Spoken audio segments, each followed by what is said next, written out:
All right, welcome to Vermont Breakfast on the Farm, live at Newmont Farm. Hi, everybody. Hope you're enjoying your Saturday morning. My name is Laura Hardy. I am part of the team at Vermont Breakfast on the Farm, and I work for New England Dairy. So we are excited to welcome you this morning to Newmont Farm. Today on the tour, we have people joining from all over the country and all over the world, ready to visit a dairy farm in Vermont. So a few instructions for you all before we head to the farm to meet dairy farmers and husband and wife team Will and Brooke Gladstone and their family. The tour is being recorded and will be sent to you afterward. In case you miss any part of it, you can watch it again. Your webcams and your microphones will not be used for the tour. However, we do want to answer as many of your questions as we possibly can. So to ask a question at any time during the tour, click the Q&A icon at the bottom of your Zoom window. A box will open up for you to type your question, and we will take breaks to answer questions at each stop on the tour. We'll also be using the polling feature today to ask you a handful of questions about what you've learned about farming.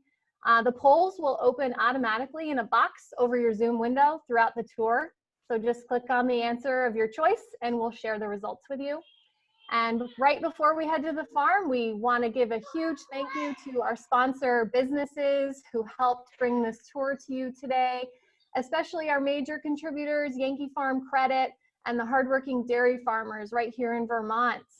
All right, and now we have Will and Brooke ready to take us through the farm. So is everybody ready to start the tour? Click yes in the poll and tell us you are ready. Are you ready to start that farm tour? All right, let's go. Take it away, Brooke and Will. Morning, welcome to Newmont Farm. I'm Brooke Gladstone. I'm here with my husband, Will, our three girls, Hannah, B, and Maddie, my sister-in-law, Marie, and my nephew, Warren. We are here to give a farm tour of our family's dairy farm in the Upper Valley along the Connecticut River in Bradford and Fairleigh, Vermont. Newmont Farm has been farming for 32 years. The farm started 32 years ago by Walt and Margaret Gladstone. Most people think the name came from being on the border of New Hampshire and Vermont. It actually did not. Walt is from New York and Margaret is from Vermont, hence the name Newmont. The farm is currently owned by Walter and Margaret Gladstone, along with their oldest son, Will, and their youngest son, Matt. Farming has always been a family affair at Newmont. Walt and Margaret raised three boys on the farm and consider themselves blessed to be working with all three still. Will manages the cows and employees in the barns. Matt is in charge of the equipment and helps Walt manage the cropping. And John, an independent truck driver, can be found hauling loads of sawdust, feed, or coordinating pumpkin deliveries. Newmont Farm currently has two generations. You saw me here with the third generation that we are raising on the farm. Will and I are raising our three girls, and Matt and Marie are raising their son, Warren. It's a fun adventure to watch children grow and learn on a farm as they learn the hard work, dedication, and respect it takes to run a dairy farm. There's so much joy that we find in raising kids on a farm and being able to do this as a family. We're an Agrimark co-op member and proud to represent our co-op brand of Cabot cheese. We currently milk just over 1,500 cows, and our herd is comprised of mostly Holsteins, which are the black and white cows, and a handful of Jerseys, the brown cows. We take great pride in providing a high level of care and providing comfort for our cows, and we also value being good stewards of the land. We hope to showcase this to you today in our tour, and we hope you are enjoying some breakfast while we take you for a tour on the farm. Will's going to start us. We're in our newest facility on the farm where we house our dry cows. Will's going to explain what a dry cow is and everything that's in this barn to provide comfort to our cows. Morning, guys. So, like Brooke said, and she did a really great job, we're in our newest barn that we built last year. These cows in here are going to have calves or give birth within the next 2 months. The cows on this side of the barn that we're showing you are cows that have recently stopped being milked. We give them a break for 2 months prior to them giving birth again. These cows have recently stopped being milked, and we would call them dry cows. That would be that term. They're in this group for month, and they're Hey, fed, Will, and they're, yeah. we're having a little trouble hearing you, so why don't we give you a minute, and maybe if you take Brooke's headset, we'll be able to hear you. And we also have a question when you switch headsets. How many, we'll wait for you to do that. Okay, can you hear me now? Yes. All right, how many cows do you have on the farm? All right, so we've got 1,550 milking cows. Total of all cows on the farm, including youngest to oldest, there's just shy of 3,000 cows on the farm. Awesome. Okay, and then do you produce any value-added dairy products? Is a question we also have. Okay, we do not with our own label of Newmont Farm, but we do sell our milk to Agrimark, which owns Cabot Cheese and McAdams Cheese. So that is a farmer-owned co-op. So I guess in a way you could say yes. Okay, and why are there tags on the cows? Oh, great question. So the tags are so we can we know which each animal, what their number is or their names. There's some names and some numbers, and so we can know when to vaccinate them or when we need to trim their feet. It's really so we can help manage each individual animal. Okay, and some people are noticing you have different colored cows. What's the difference between the Oh black yeah, ones and the brown ones? yeah. No, the brown ones are definitely they're definitely the kids' favorites. That's for sure. We do have some brown ones mixed in. Those would be Jersey cows. The biggest difference between a Jersey and a Holstein is they're smaller in size, and their milk has a higher percentage of butter fat and protein. Those would be the largest differences. Okay, and about how long are the cows pregnant? Maybe how often are they pregnant? Yeah, so I get in trouble with this one quite often. Cows have the same length gestation period as a woman, so they're pregnant for exactly 9 months, within a few days, obviously, just like anything. But 9 months they're pregnant. Okay, sounds good. All right, why don't you keep moving on this station, and we'll take another break in a little bit to do more questions and a poll. Okay, great. So as we go down through this barn, like I was saying earlier, these cows on this side that we're showing you have recently come down to this barn within the last month. The diet that they're being fed is to not promote milk production. It's to sustain their calf and get them ready for their next lactation. And when I say lactation, their next period of making milk. Okay. On the other side of the barn, these cows are all due to have a baby within the next month on this whole side of the barn. So we do have Brooke's going to explain more about the maternity side as we walk over to the pens, but there is folks who manage this area and walk these pens every 45 minutes, 24 hours a day, 365 days of the year. Okay, and what are the cows lying down, sleeping on? Others are eating. Someone's noticing that. How much sleep do they get a day? What are they sleeping on? Oh, great question. So we can see a close-up view over here a little bit better, but they are laying on sand, which is an inorganic material. We really value sand bedding. It gives good grip on the floors. And a cow generally lays down for about 11 to 13 hours of the day. That's how many hours they would sleep. Okay. All right, and let's stop here and do a quick poll to see, test your knowledge about dairy farming today. So which of the following does Newmont Farm have in their barns? You can choose one of 4 options, and we will also stop to answer a few more questions. So a question came in, what's your favorite thing to do on your farm? Ooh, what's my favorite thing to do on the farm? That's a toughie. I would say just working around the cows every day, moving the cows, getting to see them full of milk, and that they're happy and content.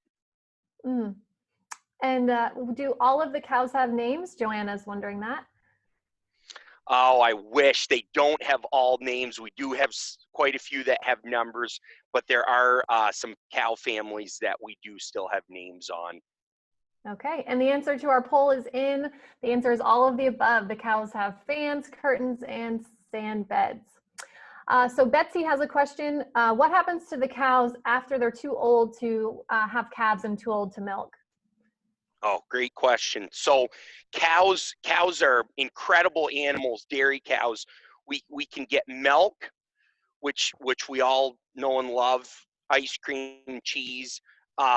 We can get manure, which is very important for the crops that we grow, and we also can get meat. So once a cow has once we make that decision that we are going to have her leave the herd, we would sell her, and she would be able to be consumed for burger. Okay, all right, that makes sense. And then Megan wants to know, my daughter wants to know, how do you protect the cows from the rain, bad weather in the barn? And then there is also another question about from Victoria and a few others. Do the cows get to go outside to roam? Oh, great question. So, how do we protect them from the weather? Of course, we know we live in Vermont. It's we have very big swings in weather from season to season. Our barns in the summer have fans, and we try to keep these cows cool. Cows really like to have to be between 40 and 60 degrees. Their thermal neutral zone is less than humans. So we do try to keep them cool in the summer with fans, and our barns are also insulated as well in the winter, and we try to keep them above freezing for sure. Our cows during their drop during when it's the right season during spring, summer, and fall, there are quite a few animals that we will put out to pasture that are not milking. But the barn is definitely a friendly environment for these cows, as we can feed them what they need and regulate their temperatures and keep them comfortable. All right, that sounds good. Thank you. And we'll do a few more questions while we head over to the next station, to the maternity area. So April wants to know if you have a favorite cow. Yeah, definitely. I definitely have a favorite cow. She actually has a number. It's 5506. She's had 7 calves now. She's a great cow. That's great. And then Hanak says his son Judah wants to know if your grandparents started the farm. So both of my grandparents, both sides of the family, were dairy farmers. My parents bought this farm in 1988.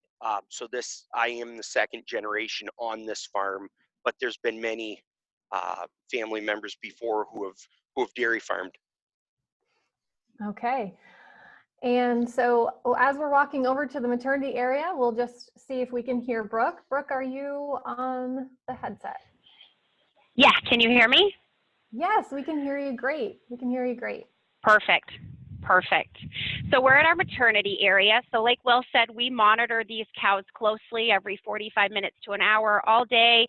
every day of the year, just to make sure when somebody starts to calve, we want them to stay in the most comfortable environment right up until they're ready to calve. This is a great example, as Will was saying before, of our sand bedding. These cows are super comfortable right here, laying down. Sand is the preferred bedding that we feel as a farm at Newmont that is the most comfortable for these cows. So these gals are all just kind of hanging out in those final days of pregnancy, and any moms that are watching know how important a comfortable bed is at the end of a pregnancy. And then to my other side, when they're start calving or show that they're about to go into labor, they get moved to a private pen. And we do have a cow in here who has started to go into labor. She's not in active labor yet. She's peeking up over at us. She wonders what we're doing, checking on her. They get their own space to be able to have their calf, but we get to monitor them and watch them to make sure that they aren't having any problems or don't need any extra assistance when they have their calves. Okay, and if you want, we will update her progress on our Facebook page and share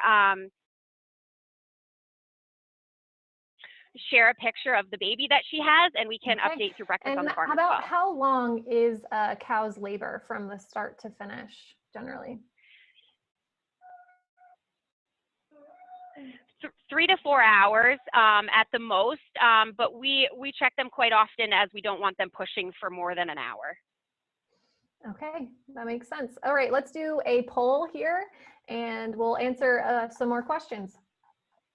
So how many times a day do the farmers at Newmont Farm check on the cows in the maternity area?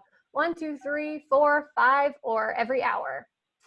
So while you're answering that poll, we'll take a few more questions. So we actually have a Boy Scout troop joining us today, and they need to be able to know how the cow turns what they eat, forage and grain, into milk, and how what they eat is different for dairy cows versus beef cows. And they also want to know the components in the cow's milk. They are very technical in these questions.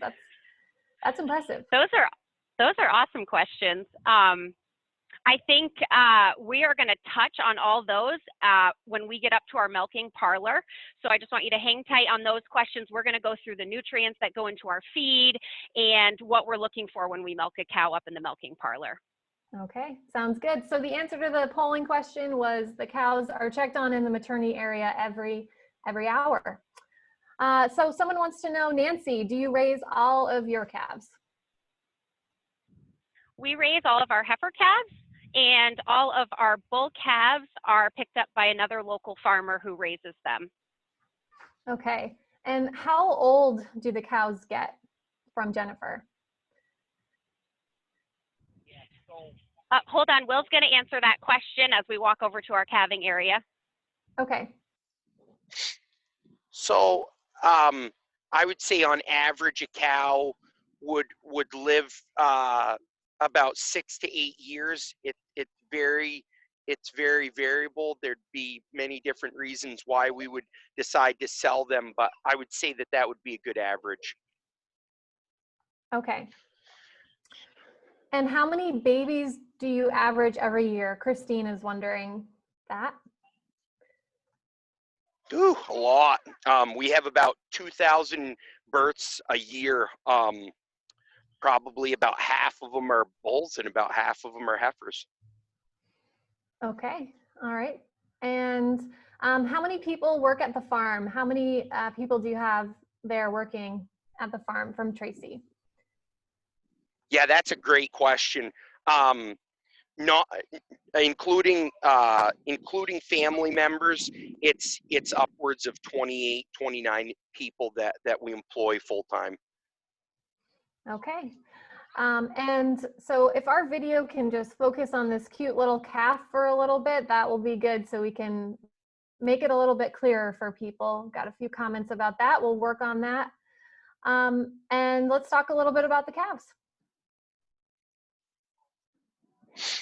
Yeah, definitely. So like Brooke had explained, once a calf is born and her mother licks her off and cleans her, we would then move the calf a special pen where she is given colostrum, which that is the mother's first milk. I'm sure people have heard that term before, colostrum. They stay in that pen for about 12 hours when they get given colostrum at birth, and then another 10 to 12 hours later. And then they're moved out here to one of these calf hutches where they'll live for about 2 months. During the first 2 months of life or so, they get fed 3 times a day, whole pasteurized milk that we have from our cows at the farm. We have our own pasteurizer on site that we use to pasteurize our milk to kill any bacteria that might be remaining in the milk. There's 2 to 3 people that deal with these calves on a day-to-day basis and work with these calves, feeding them milk, water, grain, and bedding them. Okay. Someone wants to know how old this calf is. Tina, thanks for that question. Oh yeah, that's a great question. So on their tags, you can actually see it says 3/16. That was her birth date. So it's right above the 9/19. So Okay. she is not quite. She'll be 2 months old tomorrow. Okay. No, today. And how today. many calves do you have now from Melissa? Yeah. Okay, so there's about 140 calves that are out in these hutches right now, and there'll be about 128 to 130 that are drinking milk right now. We wean them. We begin to reduce the level of milk that they get at about 6 to 6.5 weeks old, and then at 7 weeks or so, we reduce the milk down to just them drinking water and eating grain. Okay, that sounds like an interesting diet you have to track and keep managing for each of them. And Linda is wondering, don't the calves miss their moms, and do the moms miss the calves? Yeah, I would say they do not. Once the calf, there might be a little maternal instinct for a short period of time, but no, I would say not really. And these calves, we really want to do a good job and take the best possible care of the mother and their new of the new calf. So putting them into these individual calf pens really ensures that we can keep them clean, dry, make sure they get the nutrition that they really need. Okay. Yeah, Heather and a few other folks were wondering, why they are separated from their mother. And is there anything you wanted to add on that? Yeah, so I mean, in the world that we're living in too right now of social distancing, there is some benefits to having these animals have a small bit of separation. And when we do move them away from their mothers, we're very cognizant that they're not with their mothers for an extended period of time, and there's really not that there's not that bond as far as these animals don't long for each other, I would say, and it's really for the health and well-being of these animals. Okay. And Jesse's wondering, do you have a veterinarian on site? And if not, what would warrant a vet visit? Oh, definitely. So we'll talk about the vet when we get up into one of our cow barns more too. But our vet does come once a week. We've got a great relationship with our vets. They're here at least once a week doing pregnancy diagnosis on our older cows. But for sure, we work very closely with our vets. Okay. And we'll do a few more calf questions before we move to the next station. Where do these calves go when they're finished staying in their little huts, said Cindy? Yep. So at 2 months old, they're taken out of their huts and they're put into groups of 7 to 8 we really believe in smaller groups, and most dairy farmers do as well, to keep them in a small group environment. These calves are really just like kids. I mean, you guys can see it on the video.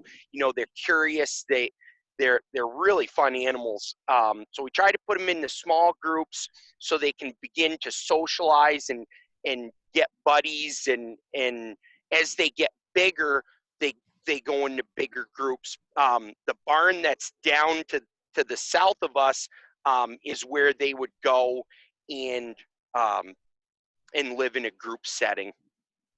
Okay, 2 more questions that a few people asked. Leah and Stacy wanted to know how old the calves are when they start producing milk themselves, and talk us through that.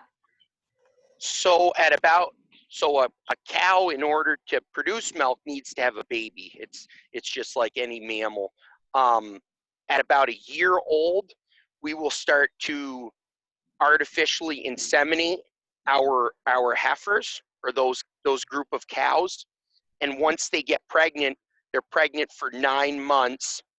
And then once they calve for the first time, give birth, then we start milking them. So it's just shy of their 2nd birthday.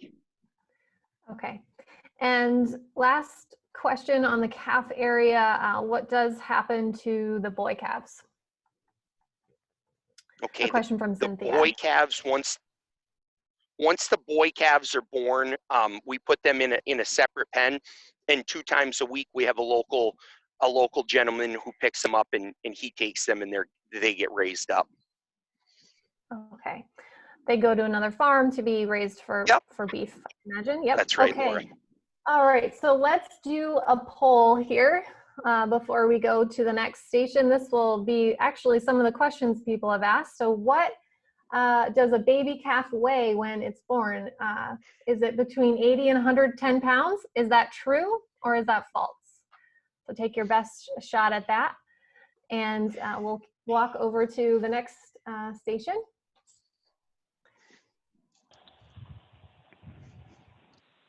So for our next bit, we are going to share some of our cropping practices at Newmont, and it's kind of hard to hit on all those points in a virtual live tour. So Walt and Matt have prepared a video for you to see what goes on for our cropping practices at Newmont. Great, so we'll roll that video now for you. Good morning, I'm Walt Gladstone. I'm standing here with my youngest son, Matt. We own and operate Newmont Farm. We bought the farm back in 1988. We're standing on our original farm, the Mallory Farm, one of the nicest pieces of land that we farm in the Connecticut River Valley. We are currently farming approximately about 2,200 acres. We grow typically about 1,000 acres of corn silage. We grow about 1,000 acres of haylage. Field work is kind of my domain here at the farm. Starting in the fall, once we take the crops off, we do cover crops on all of our corn ground. Cover crops are really to hold the nutrients in the soil through the winter. It helps with soil erosion. We have other practices such as we have buffer strips along the river to protect the river banks and the water quality. Drag lining is another practice we use here at the farm. When we drag line, we can drag line up to 1 mile, and it's actually a 6-inch hose that goes from the pump, from the manure pit to the tractor. The big benefit we see is soil compaction, because there's less tillage that we have to do to get the soil prepared for planting.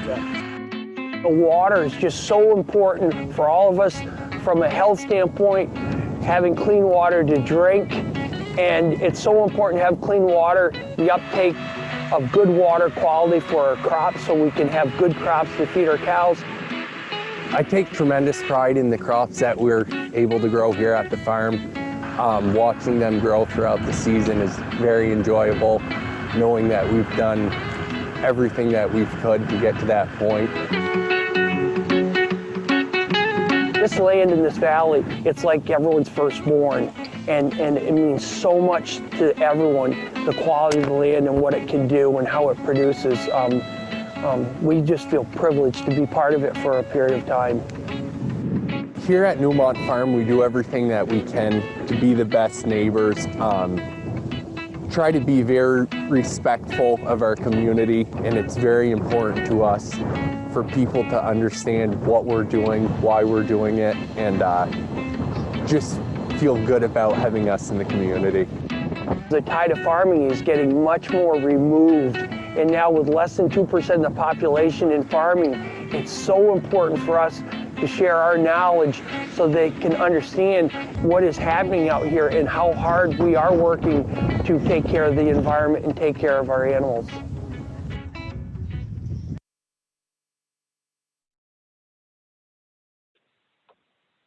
All right, welcome back. Before we go, we'll just give the answer to the poll. The poll is true. A calf does weigh between 80 and 110 pounds when it's born.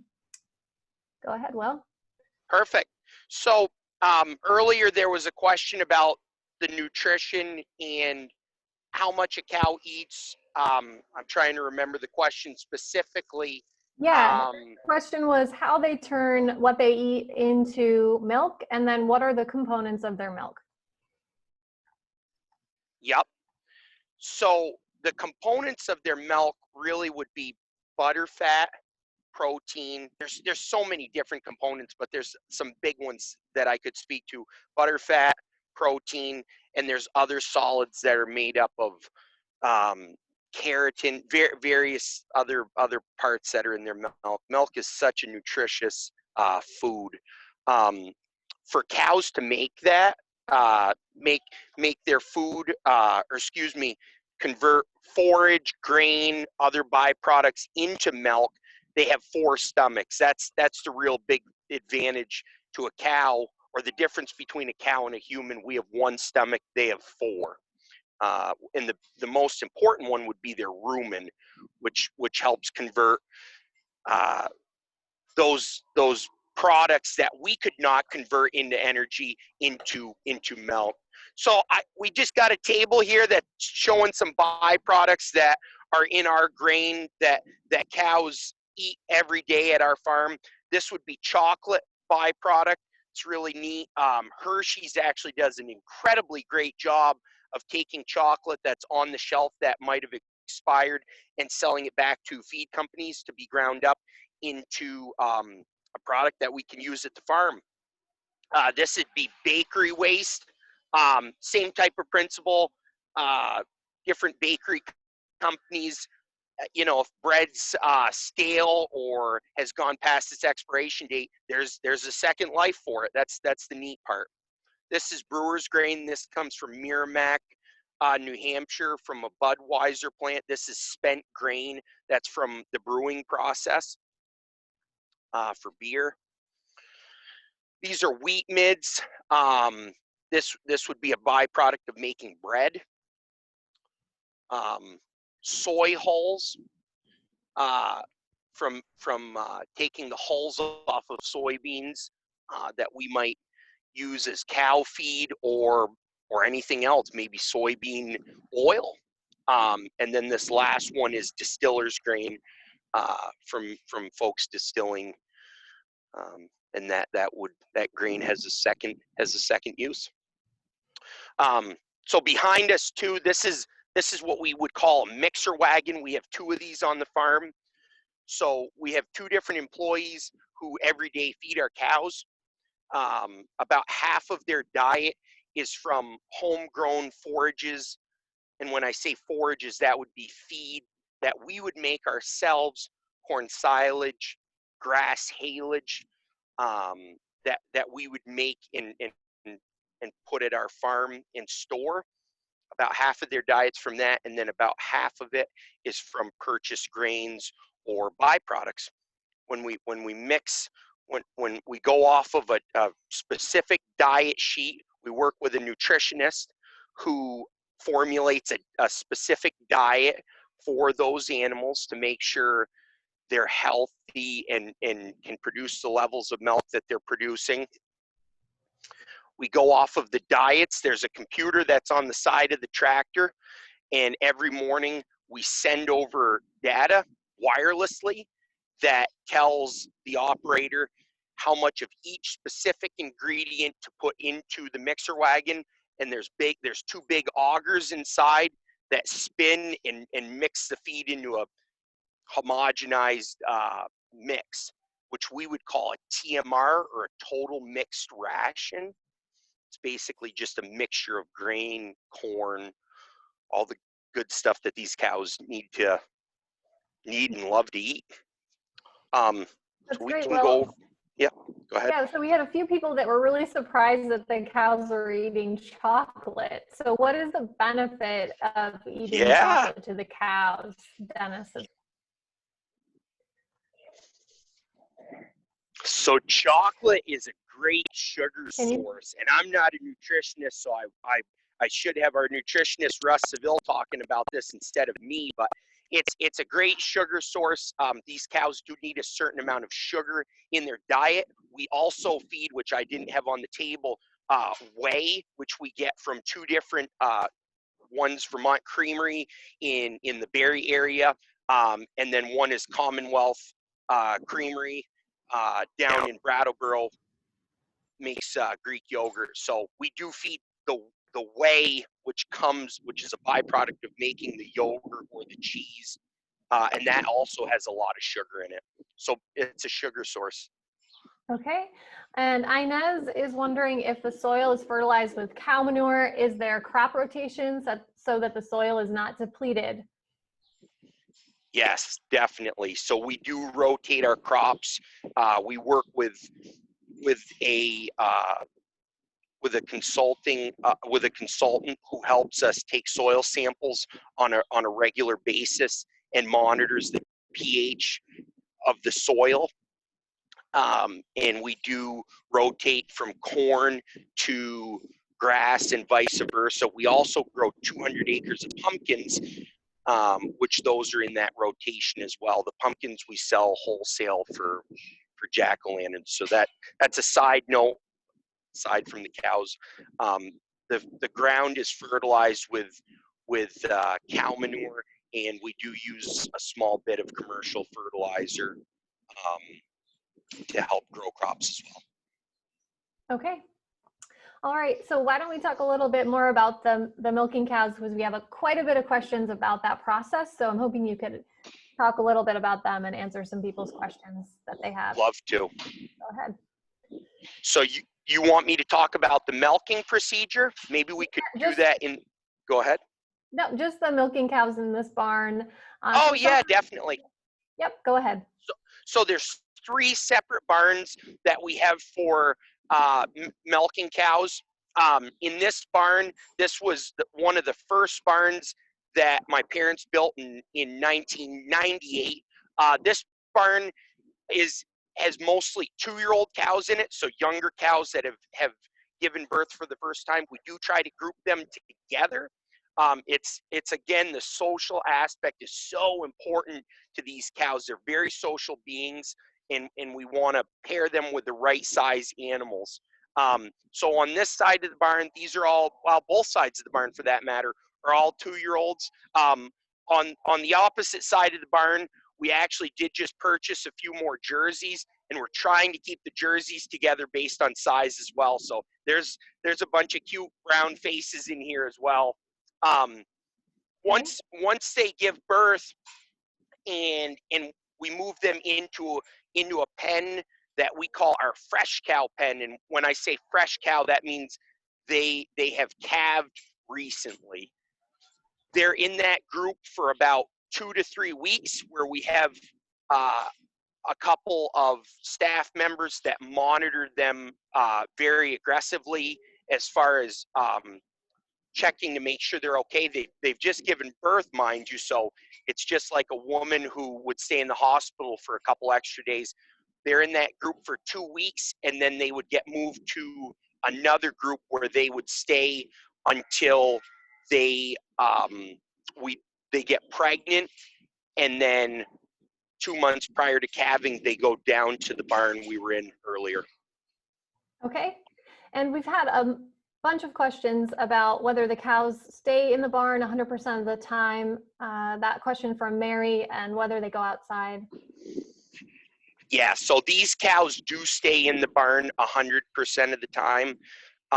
When they are not milking, when it's seasonable. So we just put cows out to pasture last week, I think it was Thursday, and we'll have groups of cows out to pasture when they're not milking. When they are milking, we really want to have them be in a really comfortable environment. Being outside's comfortable, but we can't really give them the shelter or the ventilation that they would want or need. So during the milking, the time frame when they're milking, they are inside the barn. Okay. All right. Why don't we do our poll for this station and keep moving, and we can answer some more questions as well. So our poll here is, how much milk does a cow make per day at Newmont Farm? 1, 3, 7, or 10 gallons a day? So give your best shot and we'll let you know the answer once everyone's voted. Okay, and so as we walk over to the milking parlor, we're going to learn a little bit about the milking process. So we have a lot of questions about that. Gabriel wants to know, why is it important for the cows to be with the others that are the same age and size? Well, cows are kind of like middle schoolers.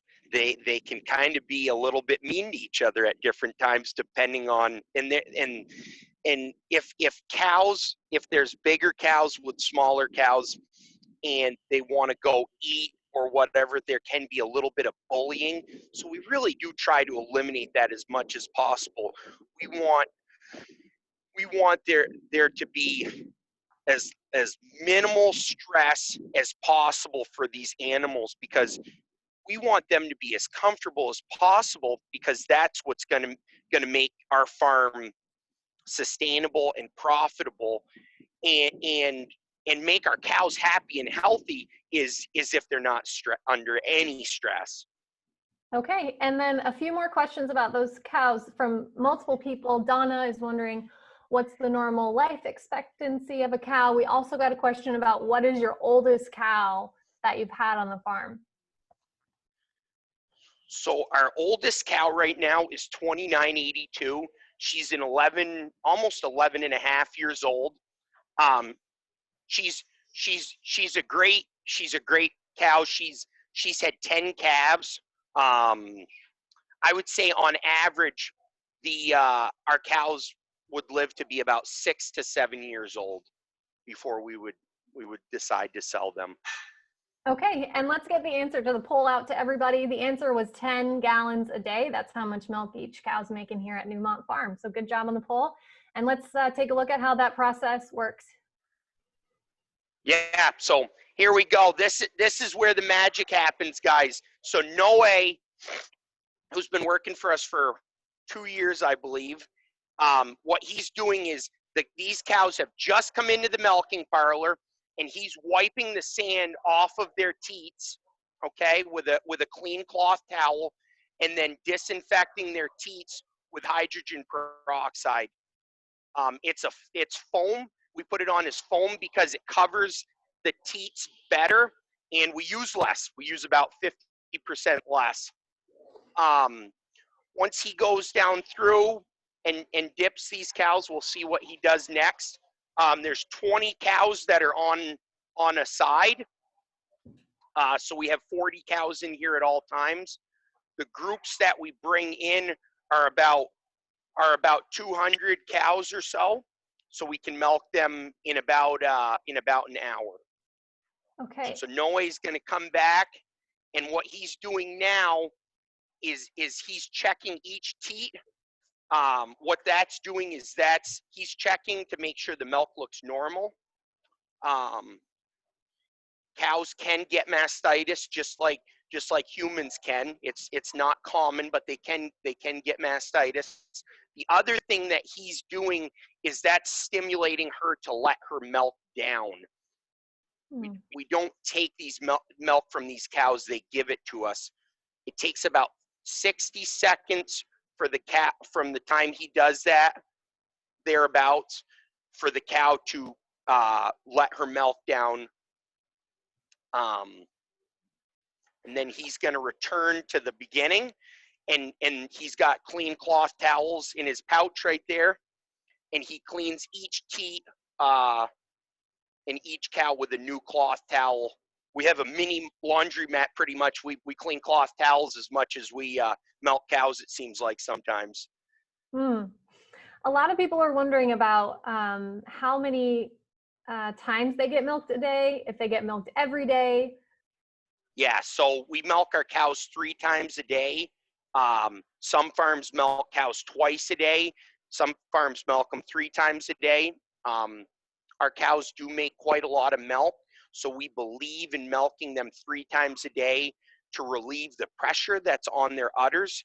It also, they really enjoy the process of being milked. It's a pressure reliever basically. So we milk each cow 3 times a day. And Jillian is wondering what would make milk organic versus not organic. Is your milk organic? Our milk is conventional. It is not organic. The difference between conventional and organic is organic farmers are not allowed to spread or use commercial fertilizer. We can use commercial fertilizer. They also cannot use any antibiotics. So if a cow gets sick, they might end up going to a conventional farm to be treated or not be treated, maybe holistically. Okay. Our milk, even though it's conventional and we may use some antibiotics, no milk, conventional or organic, has antibiotics in it. When we use it, we follow the proper amount of time that we have to not milk that cow into the tank, and that milk would be discarded. Okay. All right, let's do one more question and keep moving because we are almost out of time. So how long are they in the milking station for each of the 3 sessions? How long is each session from Heather? It's pretty quick. So, I mean, these guys just let these cows go on the opposite side of the parlor, and Hector's spraying off the machines just to clean them off if there's a little bit of dirtiness on them. They're, from the time that they come in and these guys do their procedure and they get milk, they're maybe in here for about 8 minutes, 8 or 9 minutes. Okay.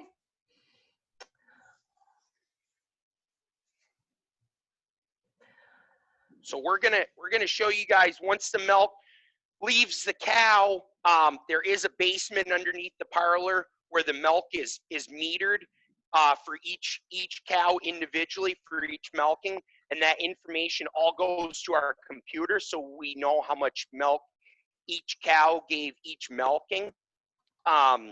Then once it gets goes through the meters, it gets pumped upstairs again.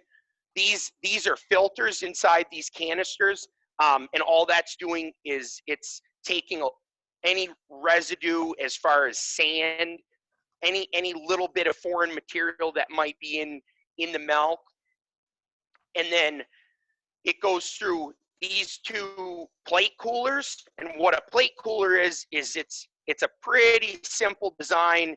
There's a plate, and on one side there's milk, which milk's coming out of a cow. Her body temperature is about 101 degrees, 102.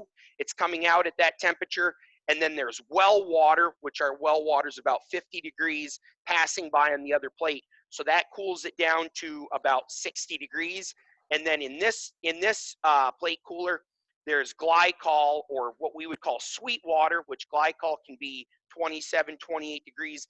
That's taking the milk down to its final temperature of 36 to 38 degrees. It's really important we cool down the milk quick, just like you would know at home. You'd leave a glass of milk out on your kitchen table you really don't want to keep it out there for too long because it could grow bacteria. You wouldn't want your kids drinking that. So we want to cool the milk down to 36 degrees pretty darn quick. Then it comes over here. Inside this refrigerator, there's an IV bag, for lack of better words to explain it. This pump, what it's doing is it's taking a sample of milk. As the milk travels by, that would be a representative sample, which would be tested. All of the milk gets tested at the milk plant for antibiotics before it gets unloaded. Every trailer, every time. That also would tell us how much butter, fat, and protein would be in that trailer load of milk, and that's how we would get paid based on the amount.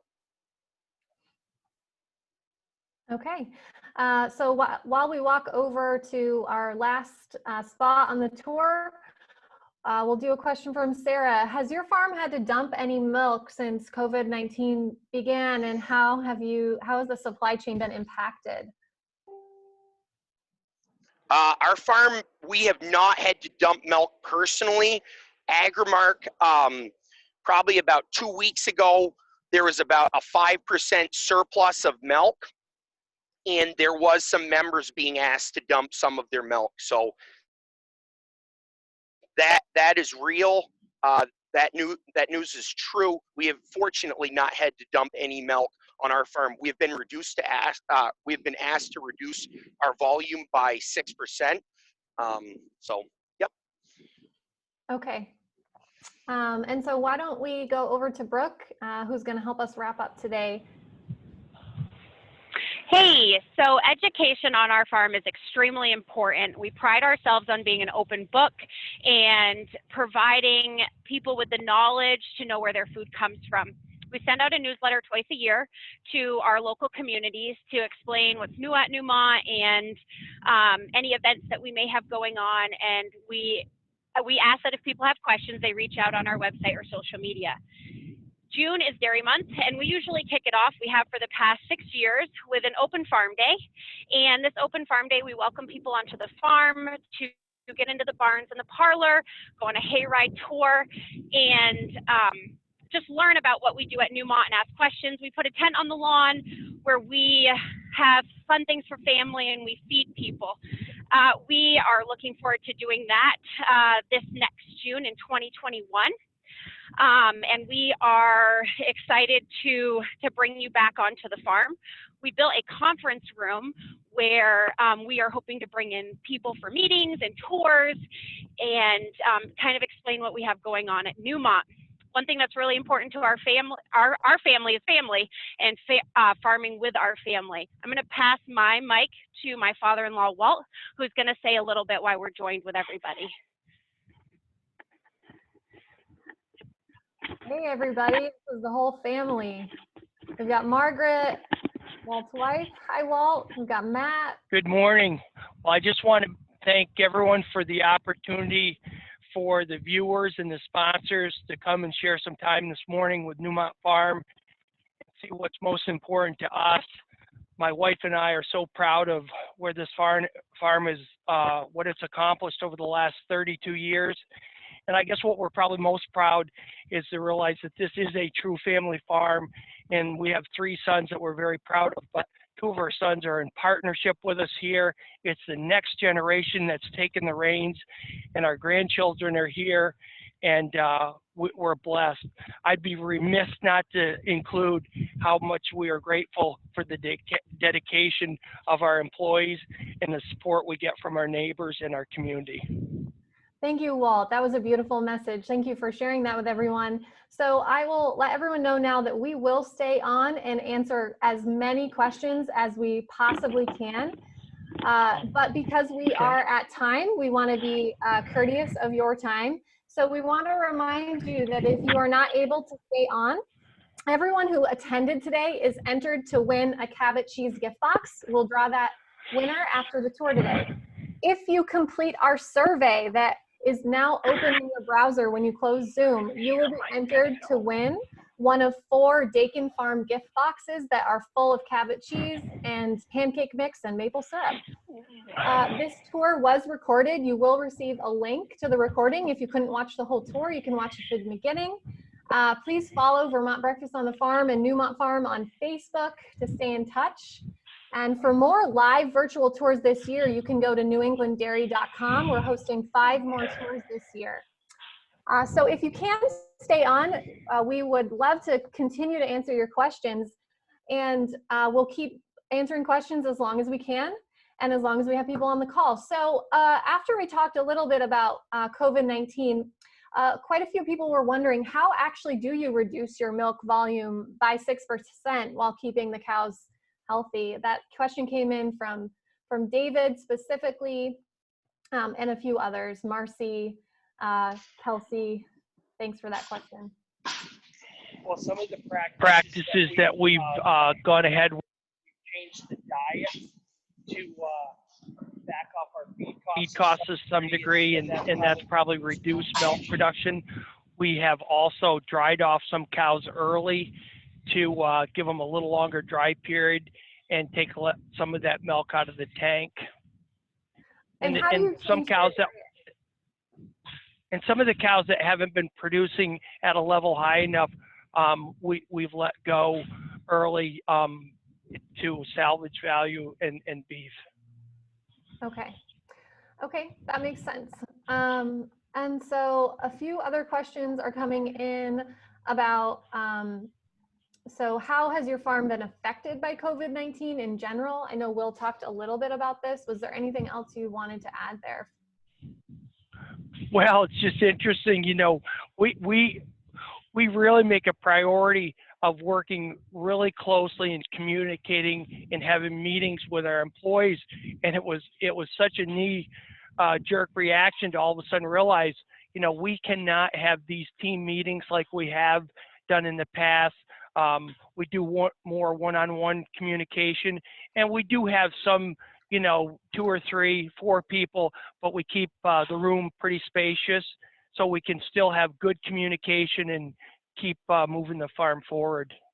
Okay. Maya is wondering, do you worry about the future of dairy in Vermont? Are there any innovations or adaptations you are making to stay afloat? So, I mean, the first question, quite a loaded question. But I would say that what have we done for adaptations in the last 2 weeks? One thing that's been really positive and neat to see is we have started selling our own beef. Everyone's talking about how the stores are short on beef. That's one thing that we've done to, I'd say, adapt, and I think people have really enjoyed it. We've sold some beef retail. So what do you think about the state of dairy in Vermont, Dad? I think that we'd be remiss. We're always a bit nervous about the dairy situation, but we try to keep looking ahead and looking at how we can do things better instead of worrying about how we're going to survive or not survive. We're more focused on, you know, how to take care of these cows, how to have them perform at a high level, and work closely with our employees, really put in good feed. And, you know, we're always concerned, but we're trying to look at and continue to see other opportunities that we should look at as far as maybe doing some value-added products on our own. We're thinking about different opportunities all the time. Okay, and Walt, your audio is cutting out a little bit, so let's go to Will for a little bit. We were able to hear you there, but it was a little tough. We'll check in with you again. So does their tag number get put into a computer above the milking station that keeps track of how much each cow is making of milk? Tracy would like to. So let's see. I don't know if Rainey can zoom in on it. There is a white button. It's kind of tough to see, but they do have RFID buttons in their ears. That cow, it's pretty easy to see. That white button right there, that's a radio frequency ID. that has a specific number that's specific to that cow. So when she walks into the parlor, there's an antenna that actually reads her tag to know which spot each cow is in the milking parlor. Okay, that's really interesting. And how much do the cows weigh? People are wondering about that. And we do have, just an FYI, we do have, it looks like Andy has been answering a bunch of questions, and Andy is the veterinarian at the farm, right? Right, Will? That's correct. That's awesome. Thanks for helping out, Andy. We need it.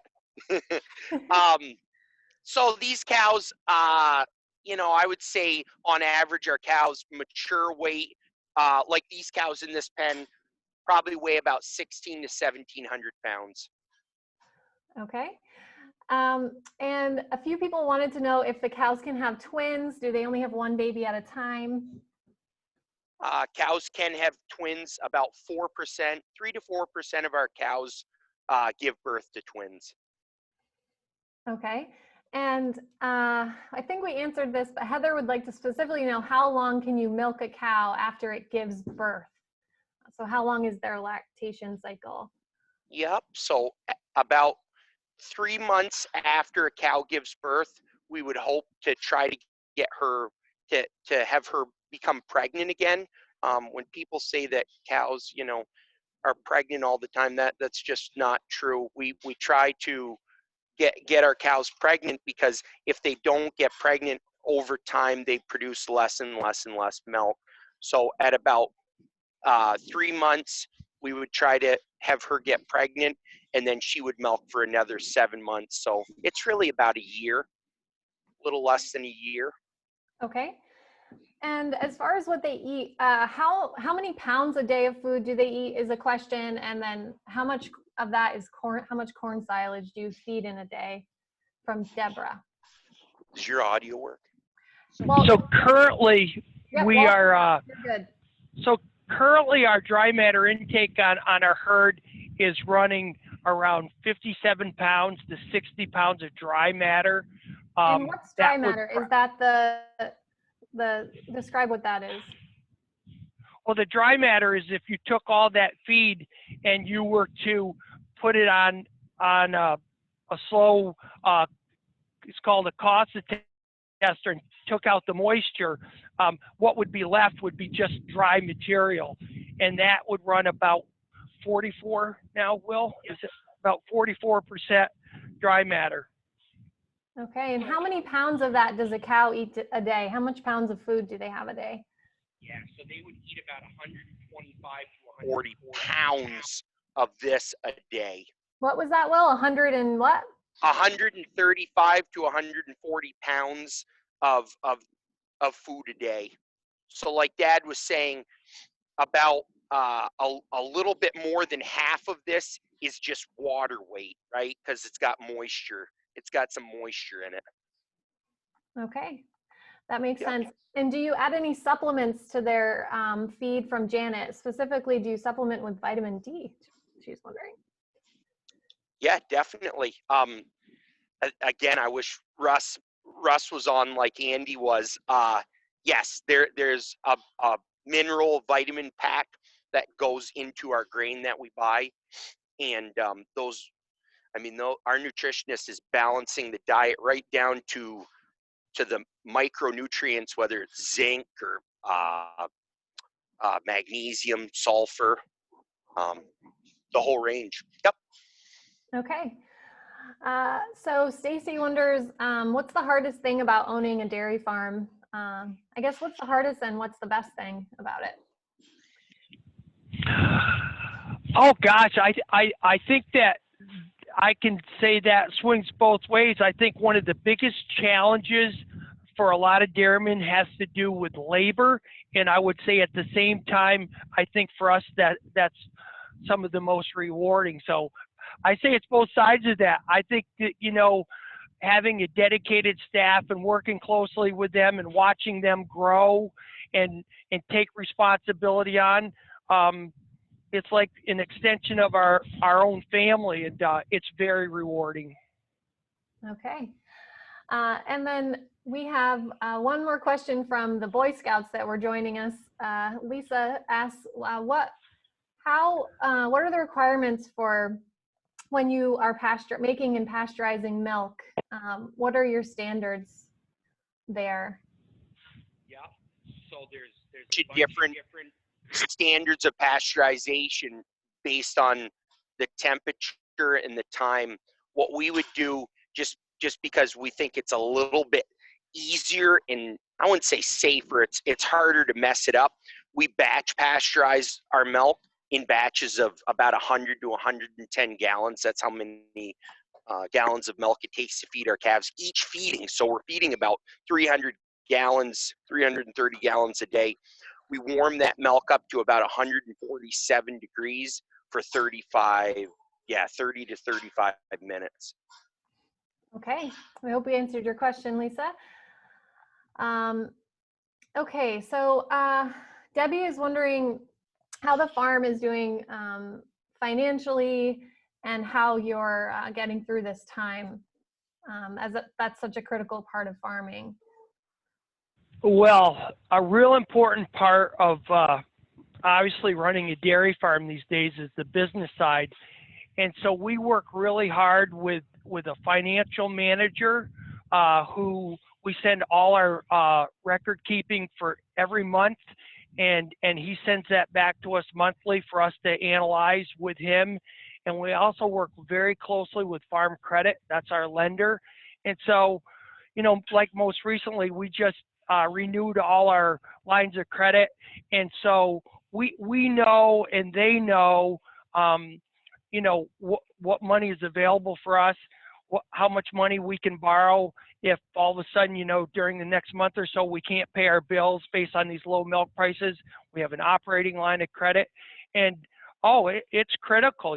We need to have that business side of it to really understand where we're at all times so we can make decisions. Yeah, just like any other business. Okay, and switching gears back to the cows, people want to know, do you breed your animals or do you artificially inseminate them? Yeah, we artificially inseminate our animals. We have 3 trained employees that do a tremendous job. The biggest reason we do artificial insemination is number one, the safety. Bulls can be dangerous, so we really want a safe environment. Safety is so important for our employees. And then the second reason is genetic progress. We can use semen from bulls from all around the country or even the world, and really utilize the best genetics possible for our cows. Okay. And one person is wondering if, William's wondering, any chance we might see the cows that are getting ready to freshen during the farm tour? Might we be able to see some of that? So unfortunately, we had one cow that was starting to freshen, but she was not in the process. So it's I guess not on this tour. Yeah, remind us what that word means, freshen. Freshen. So freshen would be when a cow gives birth. It could be the first time, the second time, the 10th time. Freshen means calve or give birth.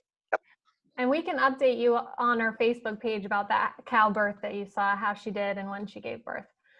Deborah wants to know, where do you get the sand and how do you keep the cows clean in there? Well, we're getting sand from a couple different sources. A couple of the barns, and I don't know if this was discussed earlier, we're actually recycling the sand. So that sand has to be graded and screened specifically for our farm at a certain gradation so that it's not too fine that we can't make the equipment work and have it cycled out and reclaimed. And if it's too coarse, then it's poor for the cow's feet. So one source of our sand is from a guy that screens it specifically for the farm. And then we've got another source of sand that's actually just what's called bank run sand. And we get that here in the valley, right here locally. Okay, awesome. So I think we have time for a couple more questions before we'll wrap up today. So how much does the farm make? How much milk does the farm make every day in total? From Sarah. Make about 17,000 gallons of milk a day. So it's quite a lot. It's a little bit more than 2 of those trailers that you see driving down the road. Okay. And a few more questions from Jennifer. Remind us how many milking cows you have and how many cows you have on the farm. Yep, we've got 1,550 milking cows, and then there'd be another 200 cows that were not milking, getting ready to have calves. And then in all, with all the babies all the way up to the oldest cow, there's not quite 3,000 animals in total. Okay. And I think we'll wrap up with one last question from Amber. Thank you everyone for the amazing questions today. So Amber's wondering about the environmental aspect of the farm. So how do you save energy on the farm and during the summer, and what's your environmental impact? So I don't know, again, if this was talked about earlier, but a few years ago, we put in a solar array, and that is providing enough electricity for about 50% of our electricity needs. In the summer, when all the fans are on, it's a high demand for us. So that's one of our main areas of conservation here at the farm. Awesome. All right. So is there anything else that Walt you would like to add, or Will you'd like to add before we wrap up today? I'd just like to say thanks for the opportunity that we had a great time doing this. It's a neat way to reach people this day and age with these uncertain times in COVID. I'd also like to thank the guy behind the camera who made a lot of this possible. Rainey, he's behind the scenes. We couldn't have done it without him, that's for sure. Thank you, Will, and thank you for everyone on the line. Again, special thanks to our sponsors today who made this tour possible for you all, including Yankee Farm Credit and the hardworking dairy farmers here right in Vermont, including the Newmont Farm family.